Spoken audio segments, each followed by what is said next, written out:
Bienvenidos a una nueva clase del Sistema de Educación a Distancia de la Universidad Católica de Salta. En esta clase de Derecho Penal, parte especial, veremos el tema Delitos contra la vida, homicidios atenuados y culposos. Bienvenidos a un nuevo encuentro en el marco de la asignatura Derecho Penal, parte especial. En el encuentro de hoy les propongo que abordemos los homicidios atenuados y los homicidios culposos, como para dar de alguna manera una mirada cabal a los institutos previstos por el legislador que comprenden la protección de la vida. ¿Bien? En primer lugar, trabajaremos con el artículo 81 que refiere a la emoción violenta. Bien, les propongo que compartamos en pantalla también el texto del artículo 81. Fíjense que se impondrá reclusión de 3 a 6 años o prisión de 1 a 3 años al que matare a otro encontrándose en un estado de emoción violenta y que las circunstancias hicieren excusable.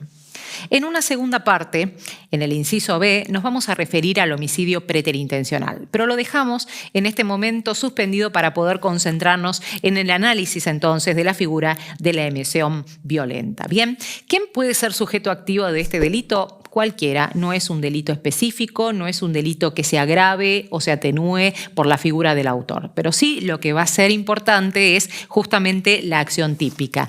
Una de ellas será la de matar, pero un componente necesario será justamente un elemento que afecta la capacidad volitiva que tiene que ver con la emoción violenta. Es decir, nosotros necesitamos que esa perturbación en el sujeto activo exista al momento de la comisión del hecho, pero a su vez que esa emoción sea violenta.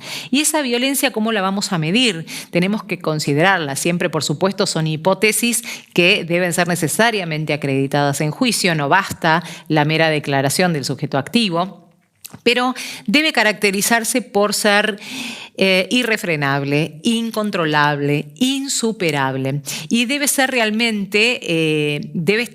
realmente afectada la subjetividad del autor, de manera que esa conducta violenta y emocional sea incontrolable, pero con una importante salvedad: no debe bloquear su conciencia, porque en estos casos ya nos correríamos de la figura de la emoción violenta y estaríamos ante un supuesto de inimputabilidad. Bien, lo cierto es que esta persona sí es consciente de lo que hace, pero su emoción precisamente no le permite frenar ese impulso y concreta la muerte del sujeto pasivo. Ahora bien, es importante entonces que esta emoción violenta sea excusable. ¿Y de qué manera se vuelve inexcusable? Justamente en que el sujeto activo no haya tenido participación en la provocación de esa emoción violenta. Vale decir, el sujeto activo no debe haber tenido intervención con ningún factor para provocar esa emoción violenta, porque de lo contrario en realidad estaría encubriendo una verdadera voluntad de causarle la muerte de otro, tratando de buscar una causal exculpatoria. Bien. La doctrina ha discutido durante bastante tiempo la relación de temporalidad entre la provocación, esta que genera en el sujeto activo un quiebre emocional, una conducta irrefrenable, y justamente el momento en el que concreta la muerte del sujeto pasivo. Algunos entendían que debía haber alguna relación de inmediatez, prácticamente conductas contiguas. Otros entendían que podía haber un lapsus temporal entre esas causales, esos factores que generaban esa emoción violenta, ese quiebre en la emocionalidad del sujeto activo, hasta que tomaba la determinación con este episodio de emoción violenta. Déjenme decirles que esta distancia temporal ha sido dejada de consideración y que no puede ser un factor determinante o decisivo para entender si existió o no emoción violenta. En estos casos, la relación causal estará dada justamente por la conciencia del sujeto activo, que debe estar afectada por este acto de provocación que, reiteramos, debe ser ajeno a su voluntad. Bien, con lo cual, en definitiva, en los hechos terminará siendo una cuestión de hecho y prueba, ¿verdad? Pero sí tengan en cuenta que muchas veces se pretendía justificar con que la víctima había llegado a su casa, había buscado el cuchillo y en estos casos podría haberse escapado, perdón, la víctima no, justamente el agresor, la víctima de la provocación, llegando a su casa, tomando un cuchillo y luego volviendo al lugar donde iba a encontrar al sujeto pasivo para quitarle la vida.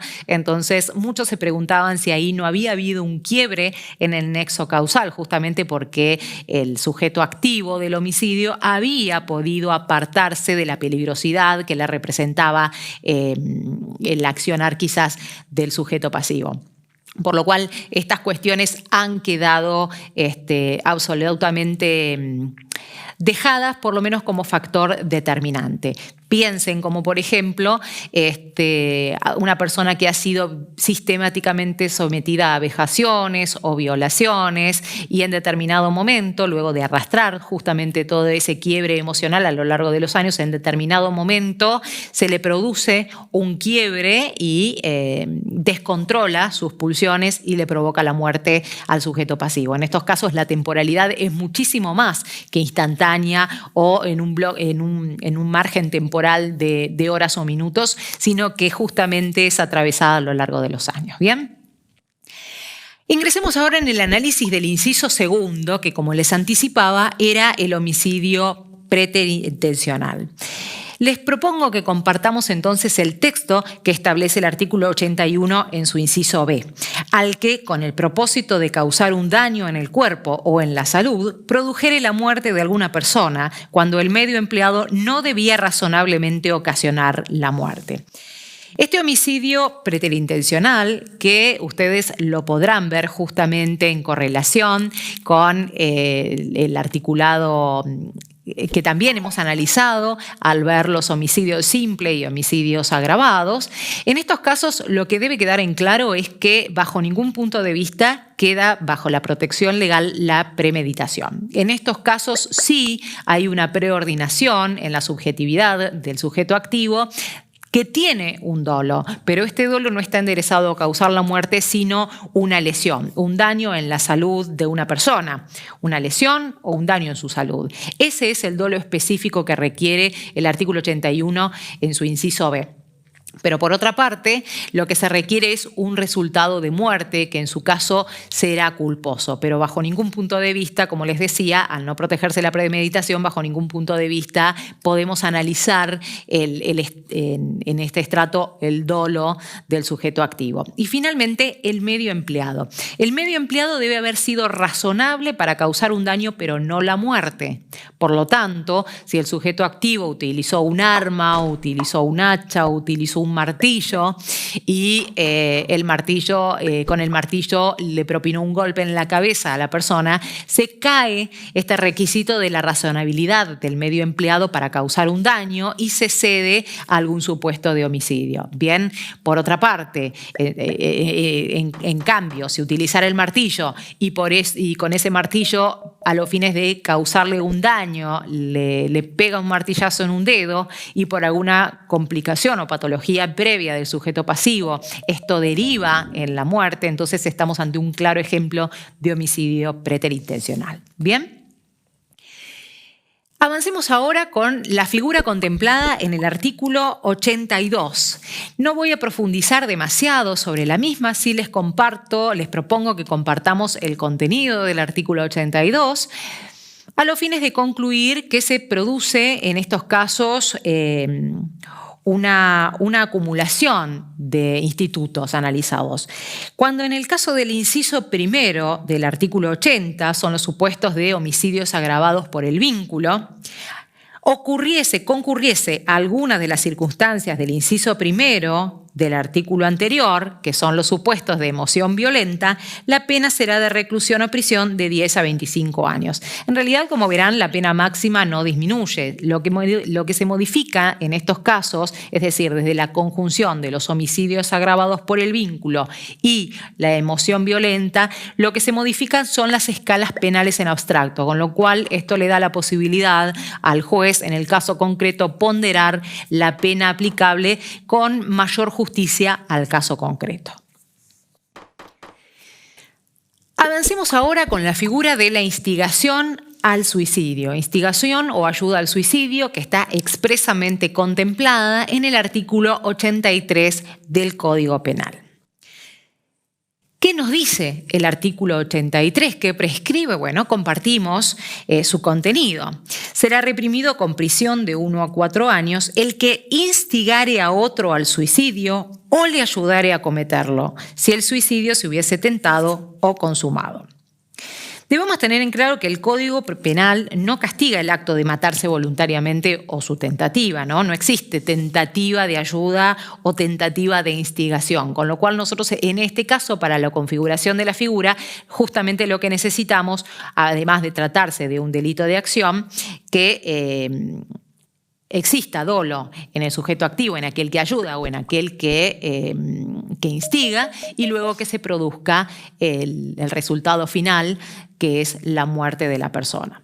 Como habrán advertido, entonces estamos en presencia de una figura dolosa, donde tenemos que distinguir dos supuestos, la instigación y la ayuda. ¿Qué debemos entender como instigación? Bueno, la instigación lo que supone es que estamos en presencia de una persona, aquel que resultará en víctima de este delito, debemos estar en presencia de un sujeto pasivo que tenga capacidad y discernimiento. ¿Bien? Es un presupuesto para que podamos entrar a contemplar la figura típica de la instigación al suicidio.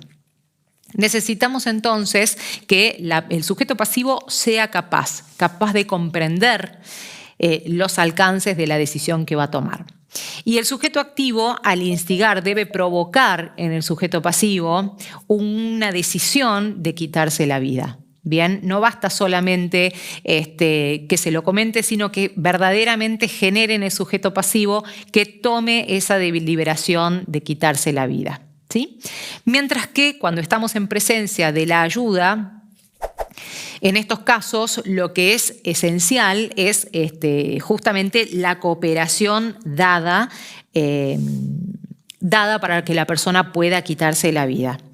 Esta cooperación debe ser material, es decir, facilitarle alguna sustancia para que se quite la vida, como puede ser un veneno, puede representar dejarle un arma, pero bajo ningún punto de vista esta figura contempla el apoyo material, es decir, llevar adelante la medida, porque en estos casos, es decir, ayudar en términos de quitar la vida al otro, aun cuando el otro lo pida. En estos supuestos nos corremos de la figura de la ayuda al suicidio para analizar las figuras de los homicidios. Con lo cual, como ustedes sabrán, nos viene seguramente a la mente la figura de la eutanasia.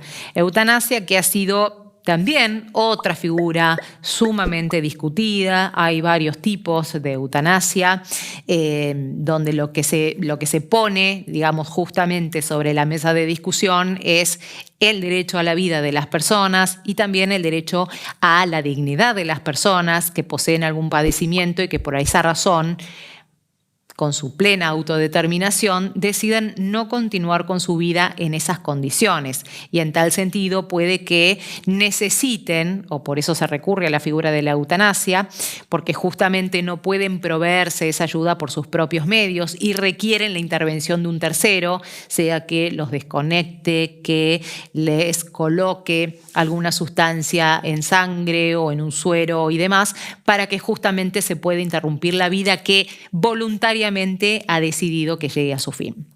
Bien, en estos casos, en la figura de la instigación o de la ayuda, necesitamos entonces considerar que el bien jurídico protegido es la vida, como todos los que estamos analizando en el título de los delitos contra la vida del Código Penal, que es un delito autónomo. Bien, es un delito instantáneo. Se concreta justamente con la realización del suicidio, como habíamos dicho, no admite la tentativa y es un elemento esencial de la figura justamente que el sujeto pasivo sea una persona capaz, que sea una persona imputable y que tenga libre determinación en sus actos para poder entonces analizar si efectivamente hubo un quiebre en esa decisión o hubo una ayuda para causarle la muerte. Bien. Les propongo avanzar ahora con las figuras de homicidio culposo. El homicidio culposo está contemplado en el artículo 84 del Código Penal y es un artículo que además, es una figura que además ha sufrido modificaciones con la incorporación, no solamente modificaciones en el artículo 84, sino también incorporaciones en el artículo 84 bis, en supuestos agravados que tienen que ver con la conducción imprudente y la causación de muerte de más de dos personas o más. Lo primero que tenemos que tener en claro, y antes de adentrarnos a analizar el contenido del artículo mencionado, de los artículos mencionados, son las generalidades. Lo primero es que la sistemática de nuestro Código Penal trabaja sobre el criterio de numerus clausus, es decir, números cerrados. Solamente serán delitos culposos aquellos que la norma expresamente prevea que puedan serlo con ese grado en cuanto a la subjetividad del autor, de manera tal que si la norma expresamente no lo contempla, solamente analizaremos la figura de los delitos dolosos. Bien, en el caso de los delitos culposos, lo que se está puniendo, lo que se está castigando justamente es el desprecio, la desatención por el deber de cuidado que se encontraba el sujeto activo respecto de la víctima. Y este es un deber objetivo. Bien, no existe en estos casos la tentativa de delito culposo, con lo cual es un delito que requiere el resultado de muerte. Bien. El artículo 84 y el artículo 84 bis son artículos extensos y les propongo que ustedes con Código Penal en mano acompañen la descripción que hacemos de esta clase. Bien, lo cierto es que en principio las reglas para la configuración del homicidio sin considerar el elemento subjetivo culpa, las reglas para el homicidio vamos a regirnos por todo lo que hemos analizado en los artículos 79 y subsiguiente, pero particularmente en la figura del homicidio simple, ¿bien? Donde nos indica el sujeto activo, el sujeto pasivo, si es un delito de acción, cuál es el dolo que se requiere y demás. Aunque en estos casos vamos a analizar particularmente el elemento subjetivo que dijimos era de culpa. Por lo tanto, el bien jurídico a proteger es la vida, cualquiera puede ser sujeto activo, salvo el caso agravado del conductor que tiene una conducta negligente o imprudente. El sujeto pasivo también puede ser cualquiera y la acción típica es matar. Hasta acá, como ven, los presupuestos del homicidio culposo son idénticos a los presupuestos del homicidio doloso contemplado en el artículo 79 del Código Penal. Ahora bien, dentro de lo que es el tipo subjetivo, y aquí es donde aparece la distinción con el homicidio doloso, el homicidio simple, que hemos compartido en otro encuentro, tiene que ver con la representación mental del autor. Por un lado, nosotros vamos a tener un elemento positivo que es el querer conducir de esa manera, el querer llevar adelante cierta conducta, que puede ser imprudente, negligente. Vamos a ver en minutos más cuáles son los grados de culpa, pero por un lado, el sujeto activo entonces quiere llevar adelante esa conducta, es consciente de que lleva adelante esa conducta, pero el contenido negativo de este elemento subjetivo es justamente no querer producir el resultado de muerte. Y esto es sumamente importante para la determinación de la figura del homicidio culposo. Entonces, teniendo en cuenta que no todo delito admite culpa, que nuestro sistema adscribe al sistema de números clausus o números cerrados, que solo cuando existe un deber objetivo de cuidado podemos empezar a analizar entonces la posibilidad, la viabilidad de que el sujeto activo haya obrado con culpa y que exista previsibilidad en el sujeto activo de la ocurrencia de ese resultado. Entonces tenemos que considerar las 4 posibles culpas que podemos considerar de acuerdo a quién es el sujeto activo. ¿Bien? Cuando hablamos de culpas podemos hablar de imprudencia, podemos hablar de negligencia, podemos hablar de impericia y también podemos hablar de inobservancia de reglamentos que tenía el deber de observar el sujeto activo. Cuando hablamos de imprudencia, Pensemos, porque muchas veces es cierto que el lenguaje coloquial nos lleva a confundir negligencia con imprudencia, con ligereza en la toma de decisiones. Sin embargo, existe un contenido concreto para cada una de las terminologías. Cuando nosotros hablamos de imprudencia, justamente lo que vamos a hablar es de un obrar ligero, de un obrar precipitado, de un obrar peligroso, cuando en realidad, como nota distintiva, cuando hablamos de imprudencia, debemos pensar que todo aconsejaba abstenerse de llevar adelante esa conducta. Por otra parte, cuando nosotros hablamos de negligencia, estamos hablando justamente de una conducta, casi les diría omisiva. Hay un descuido, un desinterés, una falta de cuidado, una desatención. Básicamente podríamos decir que todo aconsejaba que el sujeto activo tuviera una conducta determinada y justamente esa es la conducta que desatendió, que desoyó o que no tuvo interés en llevar adelante. Vamos al caso de la impericia. Sobre todo cuando hablamos de responsabilidades profesionales, la terminología propia es hablar de impericia, no de negligencia profesional ni de imprudencia. Fíjense cómo muchas veces en lo cotidiano solemos confundir estas terminologías. Y justamente la impericia tiene que ver con esto, con la culpa profesional, con la impericia, con la falta de conocimientos que el profesional debía tener en el desarrollo de su ciencia, arte o profesión. O, lisa y llanamente, la falta real de aptitudes para ese ejercicio profesional.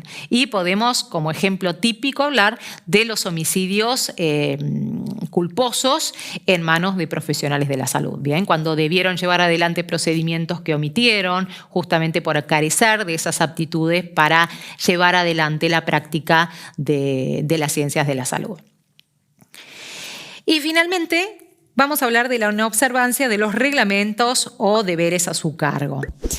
En estos casos debe haber una normativa, un reglamento, una ley, un código de actuación que prescribe que se debe actuar de determinada manera en determinado caso concreto. Esa prescripción debe ser expresa, no interpretativa, y justamente ante esa previsión expresa de actuar de determinada manera, justamente se produce la inobservancia que concluye con la causación de la muerte del sujeto pasivo. Bien, entonces analizadas estas 4 supuestos del artículo, en realidad estos 4 supuestos de culpa, podríamos decir que hemos analizado los homicidios culposos sin ingresar en el agravante contemplado en el artículo 84 bis, en el cual justamente lo que se agrava es la causación de la muerte de 2 personas como mínimo con la utilización de un vehículo mecánico que puede ser un auto o una moto, pero no aquellos que no detenten esa cualidad como pueden ser los vehículos de tracción a sangre o por ejemplo una carreta, pero sí una motocicleta que sí justamente tiene la misma mecánica que el auto. Y bueno, de esta manera entonces damos por finalizado el abordaje propuesto para este encuentro que se vinculaba justamente con los homicidios atenuados y los homicidios culposos.